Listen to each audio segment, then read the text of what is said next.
আপা শাড়ি লইবেন? আমার কাছে না তাঁতের শাড়ি আছে, আমার মায়ের নিজের হাতে তাঁতের বোনা শাড়ি, আপনারা খুব পছন্দ হবে, নিবেন? আই, তোর কি আমাকে দেখে মনে হয় আমি এরকম সস্তা 2 টাকা দামের শাড়ি পরি? যা তো এখান থেকে। আপা আমার কাছে যে শাড়িগুলো আছে না, শাড়িগুলো দেখতে অনেক সুন্দর, আপনি একবার দেখবেন আপনার পছন্দ হইবই হইব, আর যদি নাও পছন্দ হয় একবার দেখেন, একবার দেখলে তার কোনো ক্ষতি নেই। এদের জ্বালায় দেখছি কোথাও দাঁড়িয়ে শান্তি নেই। প্রথমে চাওয়ালা, তারপর বাদামওয়ালা, তারপর ফুচকাওয়ালা, আর তার সাথে এখন যোগ হয়েছে এই শাড়িওয়ালা। শোন, তোদের এই শাড়ি না তোদের মতো এরকম বস্তি টস্তি থেকে বিক্রি কর, যা। এখানে শুধু শুধু জ্বালাতন করিস না তো। আপা আপনি আমার যেমন ফেরিওয়ালা ভাবতেছেন, আমি কিন্তু অমন ফেরিওয়ালা না, আমি কিন্তু অনেক শিক্ষিত একজন মায়া, আমি লেখাপড়া করছি, আমার মায় না অনেক কষ্ট করে আমার লেখাপড়া শিখাইছে জানেন। এখন তো আমার মার কাম করতে খুব কষ্ট হয়, এই লেগে আমার মায়ের এই হাতে তাঁতে বোনা শাড়ি বেচতে বাইরেছি। আপনি কয়টা শাড়ি নেন না? আহা ইমু, উনি যেহেতু এত করে বলছে, দেখো না শাড়িগুলো, তোমার তো পছন্দ হলে হতেও পারে। তাছাড়া তুমি তো শাড়ি পরতে পছন্দ করো, তাই না? তারপর যদি তোমার ভালো না লাগে, নাহলে বাসার কাজের লোকের দিয়ে দিও। আরে বাবা, আমি তো শাড়ি পছন্দ করি, কিন্তু এরকম সস্তা শাড়ি তো আমার ভাল লাগে না। তুমি কখনো দেখছো আমাকে এরকম সস্তা নর্মাল শাড়ি পরতে? আমি তো সবসময় এক্সপেন্সিভ শাড়ি পরি। আর তুমি একটা কথা বলো, আমি যে সমস্ত শাড়ি পরি বাংলাদেশের মধ্যে কেউ এত দামি শাড়ি পরতে পারে? তারপরেও তুমি যেহেতু বলছো আমি একবার দেখি, কিন্তু এরকম সস্তা জিনিস না আমার সহ্যই হয় না। আচ্ছা কই দেখি তো তোর শাড়ি, দেখা। আচ্ছা আচ্ছা আপা, আমি এখনই দেখাইতেছি।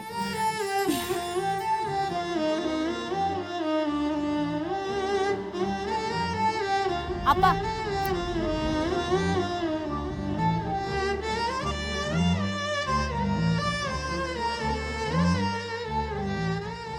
কি ব্যাপার, পছন্দ হয়েছে? হ্যাঁ, অনেক পছন্দ হয়েছে। শাড়িগুলো অনেক ইউনিক আর আনকমন, এরকম এক্সেপশনাল ডিজাইন আমি এর আগে কখনো দেখিনি। এই মেয়ে, এগুলোর দাম কত বলো? আপা এক একটা শাড়ি 2000 টাকা কইরা। ওরে বাবা, দেখছো ছোট লোকদের কাহিনী কি?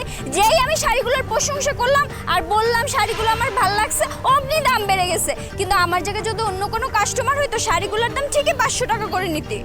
না না আপা, আমার কাছে যে শাড়িগুলো আপনি দেখতেছেন, এই শাড়িগুলো সস্তা শাড়ি না, 500 টাকা দাম না।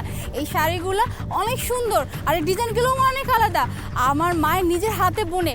আর আপনার যদি বিশ্বাস না হয়, ওই যে পাশের যে গ্রাম আছে না, ওইখানে যে তাঁতির আছে না, হ্যাগো কাছে যান, যাইয়া রুমার কথা যে এক নামে সবাই চিনে। আমি আপনারা মিশা কথা কইতেছি না, এই শাড়িগুলোর দামই এরকম, সীমিত লাভ করি আপা, অনেক কষ্ট এক একটা শাড়ি বুনতে। আহা ইমু, এত বার্গেটিং করতেছো কেন? পছন্দ হলে নিয়ে নাও না। তাছাড়া তুমি তো জানো আজকে আমার অফিসে ইম্পর্টেন্ট মিটিং আছে বিদেশি বায়ারদের সাথে, তাও আবার স্যাম্পলগুলো সাবমিট করতে হবে। যদি স্যাম্পলগুলো একবার পাস হয়ে যায় তাহলে অনেক টাকা লাভ হবে, বুঝতে পারছো? তাড়াতাড়ি নিয়ে নাও তো। আচ্ছা, ওকে 4000 টাকা দিয়ে দাও। আচ্ছা ঠিক আছে।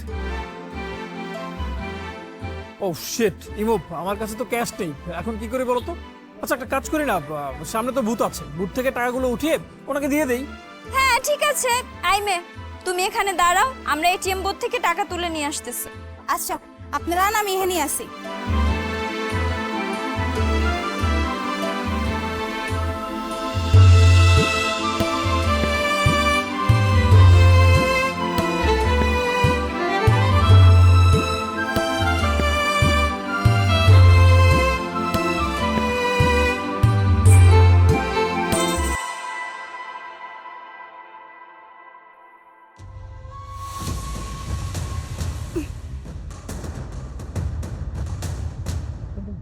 আপা আর স্যারে কইয়ে গেল ওই যে বুথ থেকে টাকাটা উড়াই লই আইব।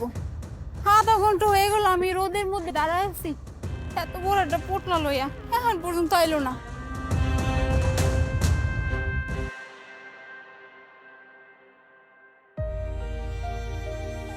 একটা ঘন্টা হয়ে গেল, এখন পর্যন্ত আইলো না। আমার মনে হয় আর আইবো না, এরা ফাঁকি দিয়ে চলে গেছে আমারে। 60,000 টাকা লস করে দিয়ে গেল, সারাদিন আমি একটা শাড়িও বেচতে পারি নাই। ভাবছিলাম এই 4,000 টাকা লইয়া মার কাছে যাবো, এই 4,000 টাকাও আমার মার দিয়ে চলে গেল। আল্লাহ আল্লাহ, তুমি একটু দেখো আল্লাহ, কত কষ্ট করে আমি শাড়ি বেচি, কত আশা নিয়ে আইছিলাম, মার কাছে যে আমি কি মুখ দেখামো।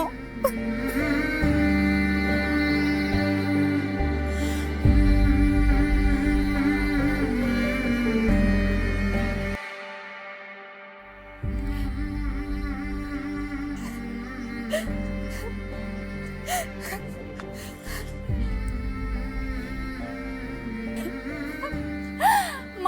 আমার দ্বারা কিচ্ছু হইব না।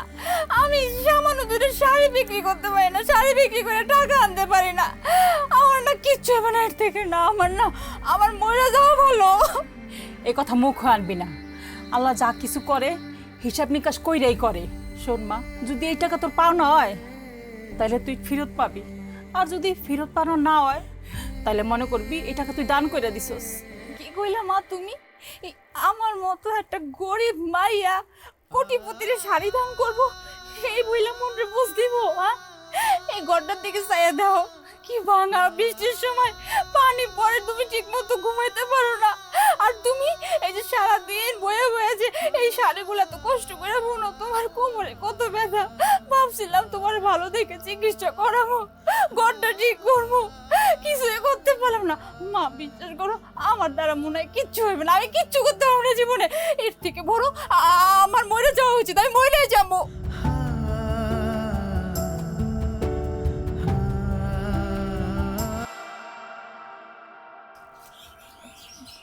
রুমা আছেন? এটা রুমাদের বাড়ি না? রুমা একটু বাইরে আসেন না। কি ব্যাপার, আপনাকে কি কাজ আমগো বাড়িতে? তুমি গতকাল অবশ্যই আমাদের উপর রাগ করেছো। আচ্ছা, আপনারা যে কাজটা করছেন তাতে কি আমার রাগ করা উচিত না? হ্যাঁ হ্যাঁ, অবশ্যই তোমার রাগ করা উচিত।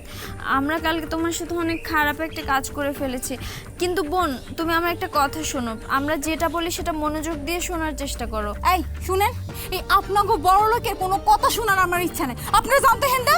মা, উঠানের ভিতরে আসা মেহমান করে খেদাইতে হয় না। একটু শোন না কি করতে চায়। আচ্ছা, কি করবার তাড়াতাড়ি কোন, কই হেনতে যান। শোনো বোন, তুমি গতকাল বলেছিলে না তোমার দুটো শাড়ির দাম 4,000 টাকা? আমি তোমাকে 10,000 টাকা দিচ্ছি দুটো শাড়ির দাম, এক একটা 5,000 করে। আর এরকম শাড়ি আমাদের আরও 1,000 পিস লাগবে, 2 মাসের মধ্যে দিতে হবে। কি বোন, পারবে না? কি কইলেন?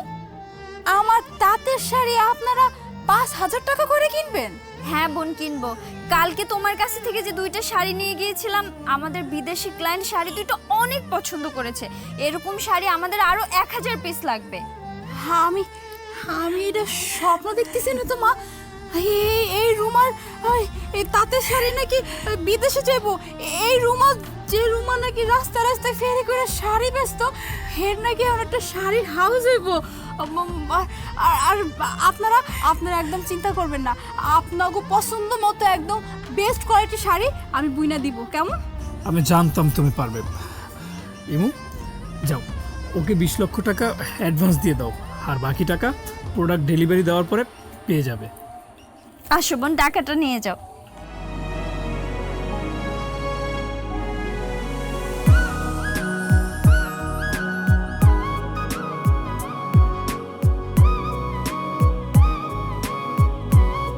শাড়িগুলো কিন্তু ঠিক মতো বানাবে।